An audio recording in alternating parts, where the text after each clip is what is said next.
مفتی طارق مسعود کے بیانات کے لیے طارق مسعود ایکسکلوسیو کو سبسکرائب کریں۔ طارق مسعود ایکسکلوسیو۔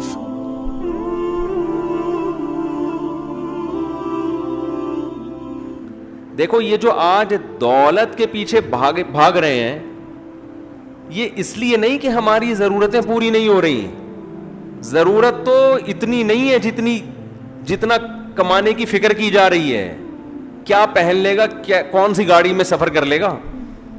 ہمارے سیاست دانوں کے پاس جتنی دولت ہے تو مجھے بتاؤ کیا کھاتے وہ ہم سے اچھا ہے؟ کیا یہی کھا رہے ہیں، یہی پہن رہے ہیں، زیادہ زیادہ کون سی گاڑی میں گھوم لیں گے تو کتنی لگژری ہوگی وہ۔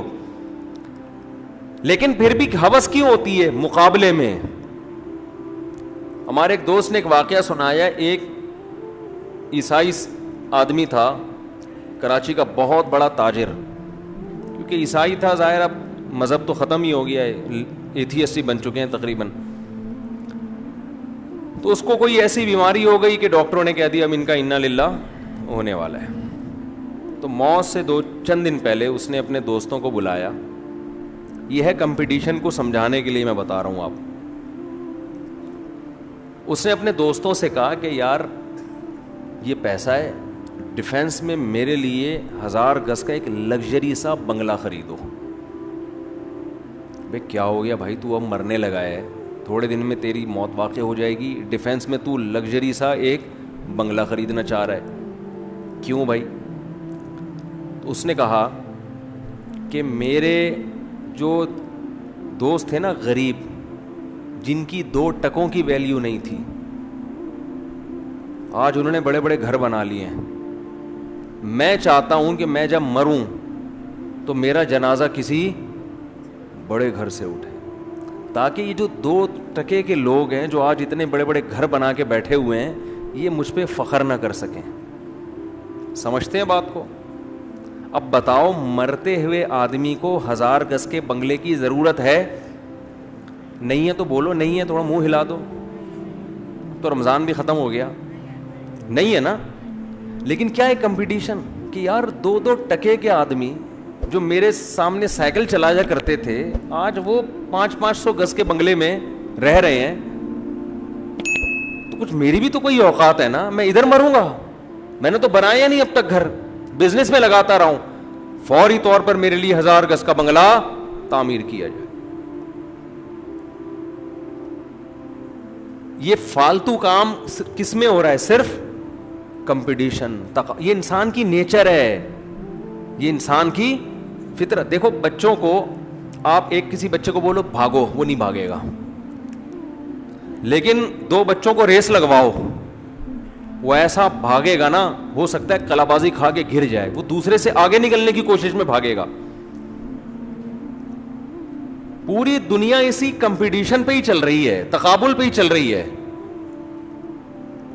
تبھی قرآن نے یہ نہیں کہا کہ جنت کی طرف دوڑو، قرآن نے کہا ایک دوسرے سے دوڑ میں مقابلہ کرو۔ اب ہوتا کیا ہے دنیا میں، دوڑ کے بہت سارے میدان ہیں، آپ نے دوڑنا، یہ تو نیچر ہے۔ جب تک آپ کسی سے مقابلے میں نہیں دوڑو گے تو آپ کی دم میں آگ نہیں لگے گی۔ دم میں آگ والے تو پرانا ہو گیا، کچھ نئے لوگ بھی آ جاتے ہیں نا، تو ان کے لیے جلدی جلدی سنا۔ اب جو میں بار بار جو چیزیں سناتا ہوں وہ میں فارورڈ کر کے سناتا ہوں، سوائے شادیوں کے، وہ میں اسی اسٹائل سے تجوید کے ساتھ، ٹھیک ہے نا۔ یہ جو بعض چیزیں ہیں نا میں بہت جلدی اسپیڈ سے سنا دیتا ہوں۔ تو یہ ایک اشکال ہو سکتا تھا نا کہ وہ تو پورے توجہ کے ساتھ، ایکسپریشن کے ساتھ، تو میں اعتراف کر رہا ہوں توجہ کے ساتھ میں تو آنے دینا، اتنا تو اس پہ کلپ نہیں بن سکتا اتنی سی بات پہ، ٹھیک ہے نا۔ تو دوڑ کے نا مختلف میدان ہیں۔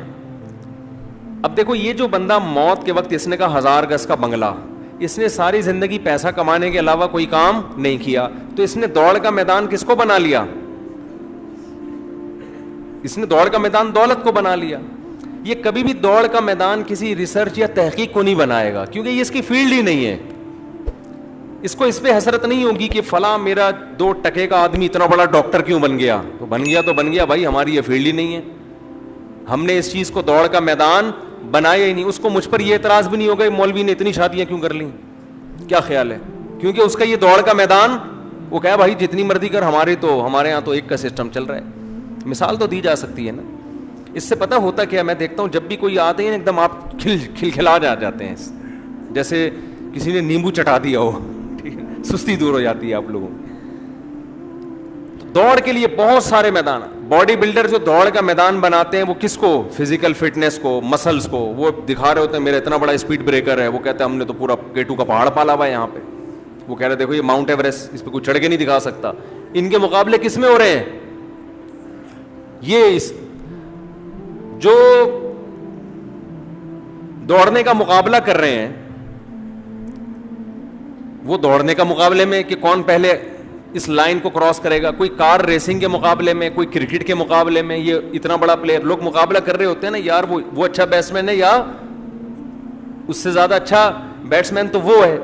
اب بیٹسمین کو اس سے کوئی غرض نہیں کہ کوئی سائنسدان خلا میں پہنچائے یا چاند پہ پہنچائے, وہ کہہ رہے یہ میری فیلڈ ہے ہی نہیں. اس کو نہ اس سے جیلسی ہوگی, نہ حسد ہوگا, نہ رشک آئے گا اس کے اوپر کہ ہائے کتنا عظیم سائنسدان. وہ کہے گا وہ یار وہ کتنا عظیم بیٹسمین نے آخری بال پہ چھکا مار دیا اور ہم پہلی بال پہ آؤٹ ہو گئے. تو ہر آدمی کا ایک میدان ہوتا ہے, اس میں وہ مقابلہ کرتا ہے, اس کے علاوہ میدان کی اس کو پرواہ نہیں ہوتی. اور وہ میدان ہر آدمی خود سیلیکٹ کرتا ہے اپنی, جب زندگی کا کہ کیریئر کا آغاز کرتا ہے نا, اس میں کس میدان میں دوڑنا ہے یہ سلیکشن انسان کی خود سے ہوتی ہے. آپ نے میٹرک کرنے کے بعد اگر آپ ایف ایس سی کیا اور ایف ایس سی کے بعد آپ کا ارادہ ہے میڈیکل کالج میں جانے کا, تو آپ دوڑ کا میدان خود سیلیکٹ کر رہے ہو کہ میں نے میڈیکل کی فیلڈ میں دوسرے ڈاکٹروں سے آگے نکلنا ہے. یہ خود سیلیکٹ کر رہے ہو نا آپ. آپ اگر اکاؤنٹس کی فیلڈ میں جا رہے ہو تو اب آپ کو ڈاکٹروں کے آگے بڑھنے سے کوئی تکلیف بولو نہیں ہوگی. اللہ ہمیں بتا رہے کہ ان میدانوں میں سے کوئی میدان بھی اس قابل نہیں ہے کہ اس کو دوڑ کا میدان بنایا جائے, مقابلے کا میدان بنایا جائے, کیونکہ ان مقابلوں میں آپ جیتنے کے بعد بھی ناکام اور ناکام ہونے کے بعد تو ویسے ہی ناکام. آپ بہت اچھے ڈاکٹر بن گئے تو مرو گے تو ختم نا, اور کوئی اچھا نہیں بنا تو مر کے کیا ہو گیا, وہ بھی ختم. تو مٹی ہو کے کیا ہو گئے, ختم. تو اصل میدان آپ نے کس کو بنانا ہے, قرآن کہہ رہا ہے آخرت کو. اب آپ پوچھ سکتے ہیں کہ اللہ میڈیکل سائنس کا میدان تو ہمیں نظر آتا ہے, یہ والا میدان ہے بھائی, ہم نے ڈاکٹر بننا ہے فلاں سے بھی آگے نکل جانا ہے, ہم نے حکیم بننا ہے تو فلاں سے بھی کو بھی کراس کر دینا ہے, ہم نے باڈی بلڈر بننا ہے تو وہ ایک ہے جو جس کے اسپیڈ بریکر بہت بڑے بڑے بن چکے ہیں تو ہم K2 کی پہاڑیاں بنا لیں گے. تو یہاں تو میدان سمجھ میں آتا ہے نا. کیا ہو گیا, تو آخرت کا میدان کون سا میدان ہے بھائی, اگر ہے تو اللہ ہمیں بتا دے تو ہم چاہو اس میں آگے جائیں گے. تو اللہ نے بتایا کہ وہ میدان کوئی سلیکٹڈ میدان نہیں ہے, انہی میدانوں میں سے کسی بھی میدان کو سلیکٹ کرو اور نیت کیا کر لو, آخرت کی. تو وہ کون سا میدان بن جائے گا, بولتے کیوں نہیں, آخرت بن جائے. اتنی سی بات ہے جو پبلک کی سمجھ میں نہیں آ رہی. یہ قرآن کہہ رہا ہے, یہ پبلک کی سمجھ میں آ نہیں رہی. اتنی سی بات کتنا آسان کر دیا بھائی. اس کا فائدہ یہ ہوگا کہ آپ ہار بھی گئے تو اللہ کی نظر میں جیت گئے, سمجھتے ہو نا. دوسرا فائدہ یہ ہوگا آپ کبھی غلط چیز کو ہدف نہیں بناؤ گے. مثال کے طور فلم انڈسٹری میں آپ اللہ کے لیے آگے بڑھنے کی کوشش نہیں کرو گے کہ یار وہ اتنا بڑا ہیرو بن گیا تو میں جنت کے حصول کے لیے اس سے بھی بڑا ہیرو بن کے دکھاؤں گا. تو بھائی ہیرو بننے سے اللہ خوش, ڈاکٹر بننے سے تو ہو جائے گا کہ تو لوگوں کی زندگیاں بچائے گا, ہیرو بننے سے اللہ خوش نہیں ہوگا. ہم جب بچے تھے ٹی وی دیکھتے تھے نا تو بڑے بڑے فلم اسٹار آ کے بتا رہے تھے اللہ کا بڑا فضل ہے کہ اللہ نے مجھے اس مقام تک پہنچایا. ہم لوگ اب تبلیغ والوں سے کچھ اور سنتے تھے کہ ٹی وی دیکھنا حرام ہے, فلموں میں جانا حرام ہے. ہم کہتے تھے یار یہ عجیب قسم کا آدمی, ایک تو گناہ بھی کر رہا ہے, ہمیں بھی گناہ گار کر رہا ہے. ہم تو توبہ استغفار کر کے ڈرامہ دیکھ رہے ہو. ڈرامے بھی اس زمانے کے ایسے دوپٹے لیے ہوئے اور اتنی اچھی اچھی باتیں, آدمی مسلمان ہو جائے, کلمہ پڑھ لے. اور اس وقت علماء کہتے تھے وہ حرام ہے. حیرت, یعنی کتنا زمانہ چینج ہو گیا ہے نا. تو ہمارے ایک دوست نے پرانے زمانے کے ڈرامے کا کلپ دکھایا 83 کا, وہ دوست بھی یہاں بیٹھے ہوئے ہیں. اتنی اچھی اچھی باتیں ہو رہی ہیں, ایسا لگ رہا ہے کہ ممبر پہ کوئی بیان کر رہا ہے. ماں بیٹی کو سکھا رہی ہے شوہر کا احترام. عجیب سی بات ہے یا نہیں ہے؟ ماں بچی کو کیا سکھا رہی ہے؟ شوہر کا احترام. ساس سے کیسے بات کی جاتی ہے, تمیز سکھا رہی ہے اس کو. تو یہ چیزیں اب مارکیٹ میں کیا چل رہی ہیں, شارٹ. تو وہ اس زمانے میں تھے, اس کو ہم سبھی کہتے تھے حرام ہے. اگر وہ زمانہ وہ لوگ یہاں آج کا دور دیکھ لیں تو اس کو شاید کہیں کہ بھئی یہ تو فرض ہیں اس کے مقابلے میں. تو ہم اس وقت یہ دیکھتے تھے, کوئی فلم ایکٹر ہے نا, وہ بتا رہا ہوتا تھا یہ اللہ کا بڑا فضل ہے کہ مجھے اللہ نے یہاں تک پہنچایا. ہم کہہ رہے تھے اللہ کا فضل کہاں سے ہو گیا بھائی تیرے اوپر؟ بھائی یہ تو اللہ کا قہر لگتا ہے, یہ عذاب لگتا ہے. کیونکہ پاکستان میں نا, میری تو اب ملاقات اداکاروں سے بھی ہوتی ہے, گلوکاروں سے بھی ہوتی ہے, تو کچھ ملاقاتیں کر کے اندازہ ہوتا ہے کہ پاکستان میں گلوکار, فنکار, اداکاروں کو زیادہ, سوائے ان کے جو میرا بیان سن رہے ہیں, ان کے علاوہ کو زیادہ کوئی یہاں پروٹوکول ملتا نہیں ہے. یہ خوشی کی بات ہے, ٹھیک ہے نا. بہت سو کو یہ فیلڈ پھر بالآخر چھوڑنی پڑتی ہے. یہ اللہ کا فضل ہے ہمارے اوپر کہ اللہ نے یہاں روشن مستقبل رکھا نہیں ہے. اور یاد رکھو اس کی ایک پازیٹو وجہ بھی ہے کہ مسلمان برائی میں اتنا آگے جا نہیں سکتا, کیونکہ لمٹ ہوتی ہے اس کی, وہ نہیں جا سکتا. اس کے لیے بہت کچھ الٹا سیدھا کرنا پڑتا ہے, وہ نہیں کر پاتا. کچھ کر بھی لیتے ہیں. تو جب آپ آخرت کو میدان بناؤ گے تو آپ سب سے پہلے ایسے راستے کو کبھی سیلیکٹ کرو گے ہی نہیں جس سے آخرت کا فائدے کے بجائے نقصان ہو رہا ہے. میں اکثر ایک مثال دیتا ہوں ایک حدیث کی. نبی صلی اللہ علیہ وسلم نے ارشاد فرمایا, ایک صحابی درخت لگا رہے تھے, آپ صلی اللہ علیہ وسلم نے فرمایا اس درخت کی عمر تمہاری عمر سے لمبی ہو سکتی ہے, او کما قال صلی اللہ علیہ وسلم. یعنی تم پلان کر رہے ہو 5 سال کا, درخت تو 5 سال بعد پھل دے گا نا, اور تمہیں تمہاری زندگی کا کوئی بھروسہ نہیں. آج سو صبح نہ اٹھو, تو اتنی لمبی لمبی امیدیں ہیں بھائی, اتنی لمبی لمبی امیدیں. اس حدیث سے ہمیں کیا میسج ملتا ہے؟ گویا ہمیں زمین کو آباد نہیں کرنا چاہیے. یہی میسج مل رہا ہے نا بھائی. کل کا کی خبر نہیں ہے اور پلاننگ ہو رہی ہے 5-5 سال کی. میسج تو یہی مل رہا ہے. درخت نہیں لگانا چاہیے. اب کوئی درخت لگا رہا ہو, آپ جا کے یہ حدیث ریفرنس کے ساتھ پیش کر دیں اس کو, چیپٹر نمبر بخاری حدیث نمبر 3 فلاں, حدیث نمبر 32, ایسا ہے نہیں نمبر کہیں آپ دیکھیں, ایک میں فرضی بتا رہا ہوں.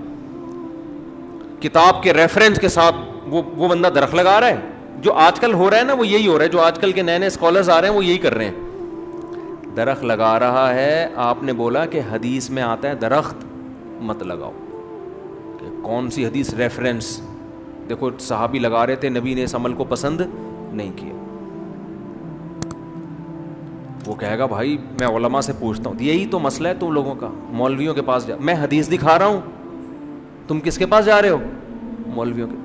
امام ابو حنیفہ سے پوچھو گے اس کا مطلب کیا ہے. یہی تو شخصیت پر ریفرنس پیش کر رہا ہوں میں. کیا پیش کر رہا ہوں؟ یہ پٹی بھی چلا دی ہے میں نے.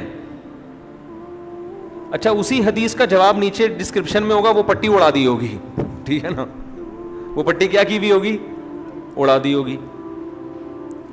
تو ادھورا علم خطرہ ایمان. آج کل کے جو نئے نئے اسکالرز آ رہے ہیں نا یوٹیوب پہ, جن کے لوگ ریفرنسز سے بڑے متاثر ہوتے ہیں, ان میں اکثر, سب نہیں, ان میں اکثر ادھوری بات کرتے ہیں, پوری بات نہیں کرتے, آدھی بات جو ان کے مسلک کو پروموٹ کر رہی ہوگی. اور نعرہ یہ لگاتے ہیں کہ ہم مسلک پرست نہیں ہیں, ہم صرف قرآن و سنت کو مانتے ہیں. دوسری حدیث میں آتا ہے, بخاری مسلم کی حدیث ہے, آپ صلی اللہ علیہ وسلم نے فرمایا جس نے درخت لگایا اور مر گیا.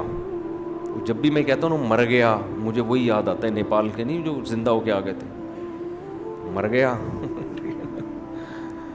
تو مر گیا, وہ سچی مچی کا مر گیا, دوبارہ زندہ نہیں ہوا. تو آپ صلی اللہ علیہ وسلم نے فرمایا جب تک چرند پرند بھی اس درخت سے کھائیں گے اس کو قبر میں ثواب ملے گا. دیکھو دو متضاد آرڈر ہیں, ایک میں درخت لگانے کی حوصلہ شکنی کی جا رہی ہے, ایک میں درخت لگانے کی بہت زیادہ فضیلت, حالانکہ میدان تو ایک ہی ہے. کیا خیال ہے بھائی؟ میدان کیا ہے؟ ایک, لیکن نیت سے میدان کیا ہو رہا ہے؟ چینج ہو رہا ہے. وہ درخت لگا رہے ہیں اپنے لیے, تو اپنے لیے کون سوچتا ہے بھائی؟ نبی کی سیرت ہمارے سامنے ہے, ہمارے لیے وہ کیا ہے؟ نبی صلی اللہ علیہ وسلم نے فرمایا میری مثال کراکب استظل تحت شجرۃ, اس مسافر کی طرح ہے جو درخت کے نیچے آرام کرنے کے لیے تھوڑی دیر کے لیے لیٹ گیا اور یہاں سے جانا ہے آگے. کیا پلاننگ؟ لیکن ایک پلاننگ وہ ہوتی ہے جو کس کے لیے ہوتی ہے؟ آخرت کے لیے. اس پلاننگ میں ناکامی نہیں ہے. تو قرآن یہ کہہ رہا ہے کہ پلاننگ کرو, اور اس کس کے لیے؟ آخرت کے لیے. مغفرۃ من ربکم وجنہ, اور اس میں ایک دوسرے سے آگے بڑھنے کی کوشش کرو, مقابلہ کرو, دوڑ لگاؤ ایک دوسرے سے. تو یہ اللہ نے کس کے لیے تیار کی ہے؟ پرہیزگار لوگوں کے لیے. یہ پرہیزگار کون ہیں؟ اذا فعلوا فاحشۃ اعدت للمتقین الذین ينفقون فی السراء والضراء والکاظمین الغیظ والعافین عن الناس. یہ وہ لوگ ہیں جو صبح و شام خوشی اور غمی میں اللہ کی راہ میں خرچ کرتے رہتے ہیں. ينفقون جو ہے نا, یہ کوئی کام تسلسل کے ساتھ ہو تو اس پر دلالت کرتا ہے. صبح و شام اللہ کی رضا کے لیے خرچ بولو کرتے رہتے ہیں. یہ نہیں بتایا کہاں کرتے ہیں. تو قرآن کا عجیب بلاغت ہے. صحابہ نے نبی سے پوچھا یا رسول اللہ ماذا ينفقون, ہم کیا خرچ کریں؟ قرآن نے, صحابہ نے جو سوال پوچھا تھا نا, قرآن نے وہ جواب نہیں دیا. قرآن نے کہا قل ما انفقتم من خیر فللوالدین, جو بھی خرچ کرو والدین پہ خرچ کرو, والمساکین مسکینوں پہ خرچ کرو, رشتہ داروں پہ خرچ کرو. صحابہ کا سوال یہ نہیں تھا کہ کہاں خرچ کریں, سوال یہ تھا کہ بول لو نا یار کیا خرچ کریں. جواب کیا دیا جا رہا ہے؟ کہاں خرچ کریں. اس پہ بعض لوگوں نے اعتراض کیا کہ قرآن یہ تو بلاغت کی, جو معترضین ہیں نا غیر مسلموں میں, اعتراض کرتے ہیں بھائی دیکھو یہ مسلمان کہتے ہیں بڑی بلاغت کی کتاب ہے, تو یہ کیسی بلاغت ہے؟ پوچھا جا رہا ہے کہاں خرچ کریں اور یہ جواب کیا دے رہے ہیں؟ یہاں. کیا خرچ کریں اور یہ جواب کیا دے رہے ہیں؟ یہاں خرچ کریں. یہ بھی ایک بلاغت کا قاعدہ ہے کہ آپ سوال پوچھنے والے کے سوال کو گھما دیتے ہیں یہ بتانے کے لیے کہ آپ کا یہ سوال امپورٹنٹ نہیں ہے, جو میں جواب دے رہا ہوں نا اس پہ جو سوال بنتا ہے وہ امپورٹنٹ ہے. نہیں آ رہی بات؟ تو اے نبی ان سے یہ کہیں کہ یہ چھوڑ دو سوال کہ کیا خرچ کریں, تو تمہارے اوپر ہے, کچھ بھی خرچ کر سکتے ہو تم. یہ ہر آدمی کی اپنی ثوابدید پر ہے کہ پیسے دینے, راشن دینا ہے. کبھی پیسے دینا اچھا ہوتا ہے, کبھی راشن دینا, کبھی کوئی جائیداد وقف کر دینا, کبھی کسی کو کھانا کھلا دینا. یہ تمہارے اوپر ہے. خرچ کہاں کرنا ہے ہم یہ تمہیں بتاتے ہیں کہ سب سے پہلے تمہارے والدین ہیں اور پھر دیگر قریبی رشتہ دار ہیں. تو اللہ نے پہلی صفت بیان کی ينفقون فی السراء والضراء والکاظمین الغیظ. دوسری صفت غصے کے کڑوے گھونٹ کو پی جاتے ہیں. میری نا واٹس ایپ پہ کچھ بات چیت ہو رہی تھی تو وہ کسی سیاسی لیڈر کو بہت زیادہ گالیاں دے رہے تھے. کون تھا اس بحث میں جانے کی بالکل بھی ضرورت نہیں ہے. بہت زیادہ گالیاں دے رہے تھے نا. اب میں نے کہا ان کو میں کیا جواب دوں. میں نے جواب یہ دیا کہ اتنی گالیاں تو کوئی اپنوں کو ہی دے سکتا ہے. ٹھیک ہے, میں نے ان سے کہا اتنی گالیاں کوئی اپنوں کو ہی دے سکتا ہے. لگتا ہے آپ یہ آپ کے اپنے ہیں. بس اس کے بعد پھر ان کا اب تک کی رپورٹ کے مطابق اب بیان کے بعد جا کے دیکھوں کہ کیا جواب آیا. تو بھائی غصے کی بھی ایک حد ہے یار. اتنی گالیاں کیوں دے رہے ہو؟ تھوڑا سا کم کر لو یار. تھوڑا سا وہ سنا ہے نا چٹکلا, ایک جاپانی نے, ایک رشین, امریکی اور پاکستانی بیٹھے ہوئے تھے, تو رشین نے کہا کہ ہماری جو آبدوزیں ہیں نا بالکل سمندر کی تہہ سے چپک کے چلتی ہیں. اب یہ امریکی پاکستانی حیران, ان کا بالکل تہہ سے, انہوں نے کہا تھوڑا سا اوپر, ہماری جو سمرین ہے وہ تھوڑا سا اوپر. امریکی نے کہا کہ ہمارے جو جہاز ہیں وہ آسمان کی چھت سے چپک کے چلتے ہیں. انہوں نے کہا بالکل چپک کے, کہنے میں تھوڑا سا نیچے. پاکستانی سوچ رہا تھا میں کیا بولوں بھائی. پاکستانی نے کہا ہمارے ہاں لوگ ناک سے کھانا کھاتے ہیں. یہ دونوں چیخ گئے, بالکل ناک سے, کہنے میں تھوڑا سا نیچے. تو میں نے ان سے کہا اتنی گالیاں جو آپ دے رہے ہیں نا, تھوڑا سا کم کر لیں, اتنا زیادہ نہیں. والکاظمین الغیظ, غصے کے کڑوے گھونٹ کو پیتے ہیں. والعافین عن الناس, خیر یہ والی یہ تو الگ آیت ہے, میں جلدی سے اس آیت کی طرف آتا ہوں. تو اللہ نے پہلی صفت بیان کی التائبون, نیک لوگ جو اہل جنت ہیں ان سے خطا ہو جاتی ہے تو توبہ کرتے ہیں, اللہ سے معافی مانگتے ہیں. التائبون العابدون, کثرت سے عبادت کرتے ہیں. آج ہمارے گھروں میں یہ عبادت کا عنصر بھی ختم. تبلیغی جماعت کے ایک عرب آئے جو 40 سال سے تبلیغی جماعت میں ہیں, ادھر کے تھے, مدینہ کے, مکہ کے نہیں مدینہ کے تھے, وہ دوسرے تھے. حضرت شیخ الحدیث مولانا زکریہ رحمہ اللہ کے ساتھ انہوں نے بڑا وقت گزارا. تو عجیب بات کر رہے تھے کہ پہلے جو علماء گئے ہیں مدینہ, خاص طور پہ جو تبلیغ سے منسلک تھے, وہ اتنی عبادت کیا کرتے تھے کہ وہ گلی میں ایک الگ ہی اس کی وجہ سے نور پیدا ہوتا تھا. وہ شکایت کر رہے تھے کہ آج کل وہ عبادت مارکیٹ سے شارٹ. یہ مارکیٹ سے شارٹ تو میں خود کہہ رہا ہوں, ان کے الفاظ نہیں ہیں. تو ہم اتنی عبادت نہیں کر سکتے بھائی. کچھ گھروں میں نبی نے فرمایا نا, اپنے گھروں کو قبرستان نہ بناؤ, نماز کا کچھ حصہ گھر میں بھی رکھو. گھر کے سربراہ کو چاہیے گھر میں تلاوت کیا کرے, بچے دیکھیں گے یہ عمل. بہتر یہ سنتیں گھر میں جا کے پڑھیں, بچے یہ عمل دیکھیں گے.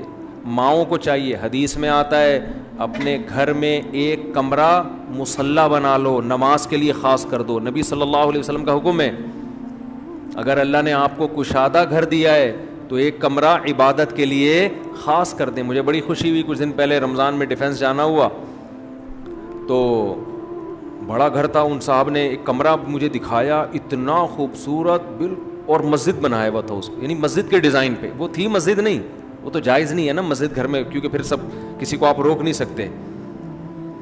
اور اس میں خوشبو کی دھونی, عود جل رہی ہے اس میں, ویسا پیارا ماحول, انسان کا دل کرتا ہے کہ میں نماز کی نیت باندھ لوں, میں یہاں تلاوت کروں. ہم نے اپنے بڑوں کو, علماء کو دیکھا ہے کہ گھر میں جو کمرہ وہ نماز کے لیے خاص کرتے ہیں, سب سے خوبصورت کمرہ وہی ہوتا ہے. اس کا بڑا اثر پڑتا ہے جب صفائی ستھرائی ہو, اچھی خوشبو. یہ جو الکوہلک خوشبوئیں جو دماغ میں چڑھتی ہیں, اس سے نماز کا لطف خراب ہوتا ہے, اچھا نہیں ہوتا.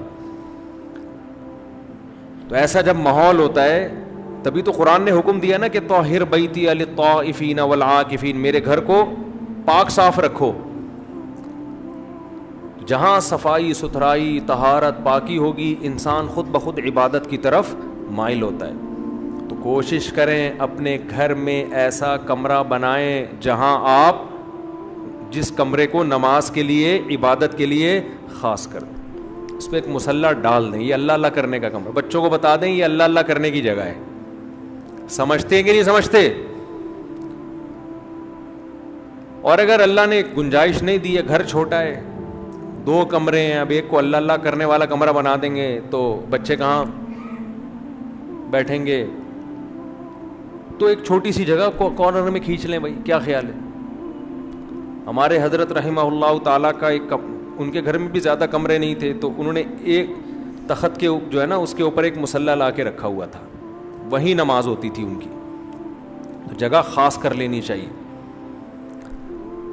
التائبون العابدون الحامدون, اللہ نے فرمایا ہمارے نیک بندوں کی ایک صفت یہ ہے کہ اللہ کی تعریفیں بہت کرتے ہیں. وہ بات بات پہ اللہ کی تعریف. پہلے آپ کو پتا ہے جب بھی کسی غریب سے غریب آدمی سے بھی آپ خیریت پوچھتے تھے وہ کہتے تھے اللہ کا بہت فضل ہے. یہ اللہ کی تعریف ہو رہی ہے نا. پھر بعد میں اپنے دکھڑے بھی سناتا تھا کہ جیب کٹ گئی, یہ ہو گیا وغیرہ وغیرہ. شروع میں کیا بھائی اللہ کا بہت فضل. اب آہستہ آہستہ یہ رواج آتا جا رہا ہے, بات ہی شکایتوں سے شروع. اور بھائی کیسے حالات چل رہے ہیں, اب کیا کریں, سمجھ رہے ہیں نا. اب چھوڑا ہے, بچے میں ہیں بس, مرے نہیں. بس یہ شکر کرو, ڈپریشن سے میرا تو دماغ کی رگ پڑ جائے. یہ باتیں چل رہی ہوتی ہیں. تو اللہ کہتے ہیں ہمارے نیک بندے الحامدون, اللہ کی تعریف بہت زیادہ کرتے ہیں.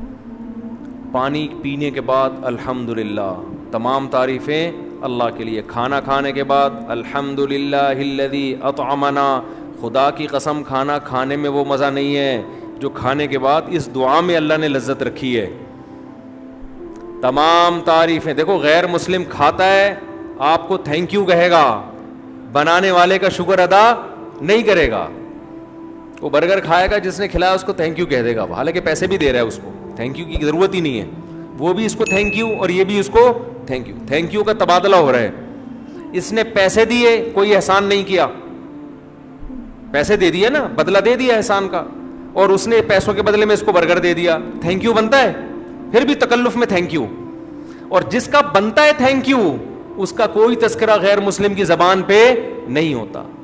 ما کان لکم ان تنبتوا شجرہا, قرآن کہتا ہے یہ ان درختوں کو تمہارے ہاتھوں نے تھوڑی بنایا ہے.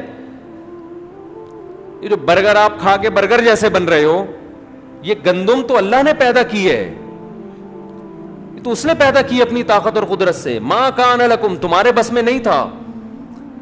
وہ پیاز جو اس میں ڈلا ہے وہ اللہ نے پیدا کیا. ایک ایک چیز, گوشت اللہ نے بنایا, ہر چیز. مجھے نہیں پتا برگر میں آج کل کیا کیا ڈل رہا ہے, جو چیزیں ہیں ہو سکتا ہے لوگ اس پہ بھی کمنٹس کرتے ہیں کہ اس کو پورا برگر بھی 3 پارٹس بتائے برگر کے, جو اہم چیز تھی وہ تو بتائی نہیں.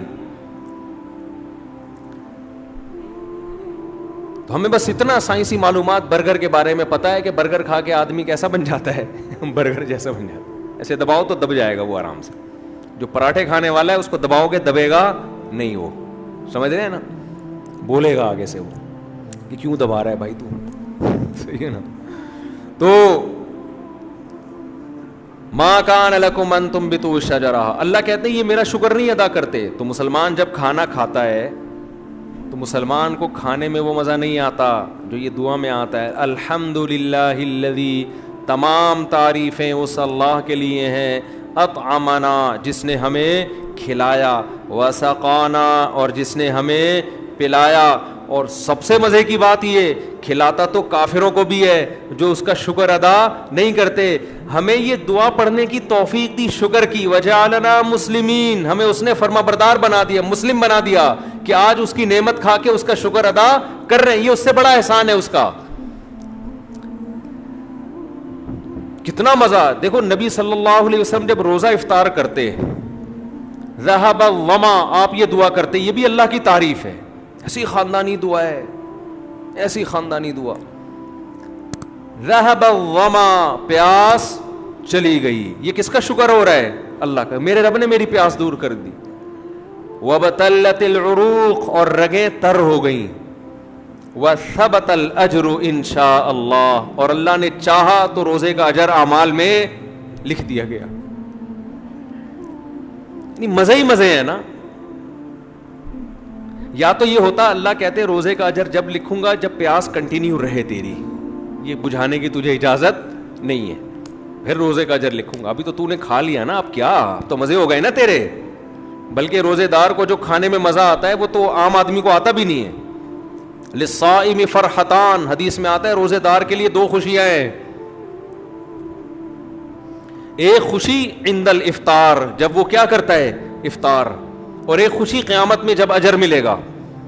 اور یہ جو روزے میں افطار کی خوشی ہے, یہ خوشی بھوکے جو بھوک کی حالت میں کوئی غیر مسلم کھانا کھائے اسے وہ خوشی نہیں ہوتی, کیونکہ یہاں بھی 2 خوشیاں مل رہی ہوتی ہیں. یہ صرف کھانے کی خوشی نہیں ہوتی کہ پکوڑے کھا رہا ہوں, سموسے کھا رہا ہوں, کھجور کھا رہا ہوں. یہ خوشی اس بات پہ ہوتی ہے کہ یہ کھا بھی کس کے حکم پہ رہا ہوں, اللہ. اب وہ مجھے کھاتا دیکھ کے خوش ہو رہا ہے. جس کا اللہ سے جتنا گہرا تعلق ہوگا اس کو افطار کی خوشی اتنی زیادہ ہوگی. تبھی تو میں وہ پشاور والے اپنے پٹھان دوست کا واقعہ سناتا ہوں نا, بڑا مزہ آتا ہے مجھے. وہ اتنا, اس نے جس درد سے یہ بات کہی تھی نا, ہم بیٹھے ہوئے کھانے پہ پشاور میں, ہمارے ایک پٹھان دوست, انہوں نے میری دعوت کی. دوست بھی نہیں تھے, بس ایسے ہی تعلق تھا, تو تھے بڑے مالدار. اب ہم دعوت پہ گئے تو بڑے چرغے پڑ گئے جو بھی ان کے ہوتے ہیں پٹھانوں کے, تو آپ کو پتہ ہے دمبے کھائے ہیں کبھی, پورے نا دمبے چربی کے ساتھ. اب وہ تھے بھی اچھے خاصے پیسے والے, عمر بھی ان کی زیادہ ہو چکی تھی. کئی لوگ بیٹھے ہوئے, ان کے چاچا ماما, بہت سارا بڑا خاندان نا, کیونکہ دادا کے بچے زیادہ تو خاندان کیا ہو گیا, بڑا. آج میں اعتراضات والی بات سن رہا تھا نا, ایک کلپ میں نے بتایا میرے اتنے بچے ہیں تو ماشاءاللہ سب کھا رہے ہیں پی رہے ہیں, یہ تو رزق تو اللہ دیتا ہے. اس پہ غیر مسلم نے ایک کمنٹ کیا نیگیٹو. اس نے نیگیٹو کمنٹ کیا کہ مسلمانوں کو دیکھو کیسے پاگل ہو گئے ہیں, اس پہ بھی ماشاءاللہ کہہ رہے ہیں. یہ اس پہ کیا کہہ رہے ہیں, ماشاءاللہ. حالانکہ مولوی کیسی حماقت والی باتیں کر رہے ہیں, اس غربت کے دور میں اس کے اتنے بچے. جب اس غیر مسلم نے ایک نیگیٹو کمنٹ کی ہے تو پھر نیچے دھڑا دھڑ اس کی تائید میں نیگیٹو کمنٹس, پوری لائن لگی ہوئی نا نیگیٹو کمنٹس کی, کہ ان کو دیکھو, ان کو دیکھو, ان کو دیکھو, یہ کیسی باتیں کر رہے ہیں, پاگل ہو گیا, دماغ خراب ہو گیا. ایک نے جو بہت ہی پازیٹیو کمنٹس کیے, اس نے یہ کیا کہ بھائی تم پال سکتے ہو, ہر آدمی نہیں پال سکتا. بہت زیادہ یعنی احترام کہ آپ میں یہ اللہ نے صلاحیت دی, ہر آدمی نہیں پال سکتا. تو میں یہ سوچ رہا تھا دیکھو کیسا دماغ خراب کیا ہے نا, کہ جو چیز آپ کے لیے گفٹ تھی خدا کی طرف سے, یہب لمن یشاء, جو اللہ نے آپ کو گفٹ دی اولاد, اس کی کمی پہ کیا کر رہے ہیں, فخر, یعنی تحفے کم لو. ٹھیک ہے نا, وہی بہانے کہ پالیں گے کیسے اور یہ سب چیزیں, یہ بھی ٹاپک نہیں ہے. تو میں اس پہ یہ سوچ رہا تھا کہ کیسی ذہن سازی ہوئی ہے. تو کیا کہہ رہا تھا یار میں, آج سیٹنگ بھی تھوڑی آؤٹ ہوئی. ہاں, تو وہ جو تھے نا کھانے میں ہم بیٹھے ہوئے, تو بات چل پڑی. آپ کو پتہ ہے جب وہ خود ہی چھیڑ دیتے لوگ, اب آٹو پہ ہو گئے ہیں شادیوں پہ نا. اب میں نہیں چھیڑتا, لوگ چھڑے ہوئے بیٹھے ہوئے ہوتے ہیں پہلے سے, آٹو پہ ہو گئے ہیں نا لوگ. ٹھیک ہے, تو کہیں بات شروع ہو گئی, تو کسی نے کہا آپ کو اللہ نے اتنا پیسہ دیا, آپ نے شادیاں کیوں نہیں کی؟ تو وہ کہنے لگا کہ اللہ نے لذت صرف 2 چیزوں میں رکھی ہے. وہ اتنے درد سے اس نے یہ بات کہی نا, ایک اپنی راہ میں لڑنے میں اور ایک روزہ افطار کرنے میں. واقعی صحیح بات ہے. بھوک اور پیاس کے بعد اللہ کے لیے جب انسان روزہ افطار کرتا ہے اور آخر میں یہ دعا پڑھتا ہے, ذهب الظما وابتلت العروق وثبت الاجر ان شاء اللہ, یہ مزہ غیر مسلم کے پاس نہیں ہے. یہ آپشن اللہ نے, یہ لذت, یہ دعا کی لذت اللہ نے صرف مسلمان کو دی ہے. پیاس چلی گئی, رگیں تر ہو گئیں, اور اللہ کے ہاں میرا اجر لکھ دیا گیا. اللہ اس اجر کو ضائع تھوڑی کرے گا جو آپ نے کیا ہے. تو اللہ نے صفت بیان کی, بس میں بیان ختم کر رہا ہوں. الحامدون, کہ ہمارے نیک بندے ہماری تعریف بہت کثرت سے کرتے ہیں. تو اٹھتے بیٹھتے اپنے کلام کا حصہ بنا لیں اللہ کی تعریف. جنت میں بھی جنتی یہی کریں گے, بات بات پہ اللہ کی تعریف, بات بات پہ اللہ کی تعریف. تو عادت بنا لیں, جب کوئی پوچھے کیا حال ہے, بھائی اللہ کا بڑا فضل ہے, کیسے ہی حالات ہوں, کیسی طبیعت ہے, الحمدللہ, اللہ کا فضل. جیسے پیغمبر ہر بات کو کس کی طرف لے کے جاتے تھے, اللہ کی طرف. ابراہیم علیہ السلام کہتے ہیں وَإِذَا مَرِضْتُ فَهُوَ يَشْفِينِ, میں جب بیمار ہوتا ہوں اللہ مجھے شفا دیتا ہے. اب سوال پیدا ہوتا ہے, بیمار بھی تو اللہ ہی کرتا ہے نا بھائی. ہونا یہ چاہیے تھا کہ جب اللہ مجھے بیمار کرتا ہے تو ٹھیک بھی وہی کرتا ہے. بیماری کا کہہ رہے ہیں جب میں بیمار ہوتا ہوں ٹھیک کون کرتا ہے, اللہ.